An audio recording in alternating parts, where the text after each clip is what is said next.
د سنرایزن حیدرآباد د تیرې شپې ماتې سره د کپټان بدلیدو بحثونه. مهرباني وکړئ له هر څه نه مخکې زموږ یوټیوب چینل در سره سبسکرایب کړئ او لوګر کریکن په تل ستاسو په چوپړ کې.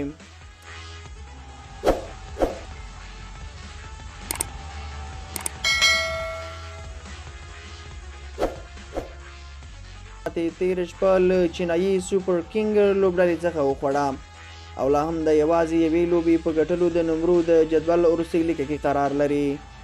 د هند ملي لوبډلې پخوانی لوبغاړی ویریندر سیواګ باور لري چې حیدرآباد لوبډله کولی شي د وارنر په ځای کیم ویلیمسن کپټان کړي.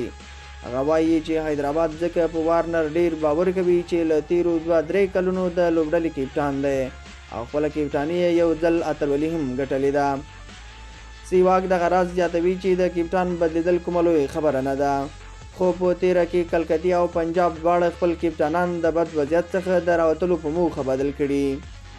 پخوانی سپینر پریګن اوجا بیا وایي چې د حیدرآباد لوبډله په دې برخه کې واضح دریځ لري. کله چې وارنر موجود وي نو لوبیږي. د اوجا په باور چې له دې په ډاګه معلومیږي وارنر د حیدرآباد لومړی او ویلیسم دویم انتخاب دی. بلخوا د استرالیا پخوانی سپینر برید هاک بیا ویلي چې د لیګ سپینر راشد خان نامناسب استعمال په حیدرآباد لوبه وبایلله. هوج وایي دا چې حیدرآباد بریا ته خورا سخته اړتیا لرله نو د راشد د لومړي اور پر مهال باید اټیکینګ فیلډینګ اخیستل شوی وای، کوم څه چې ونه شول او لوبه چینایي لوبډلې وګټله. د توجه مو یوه نړۍ مننه.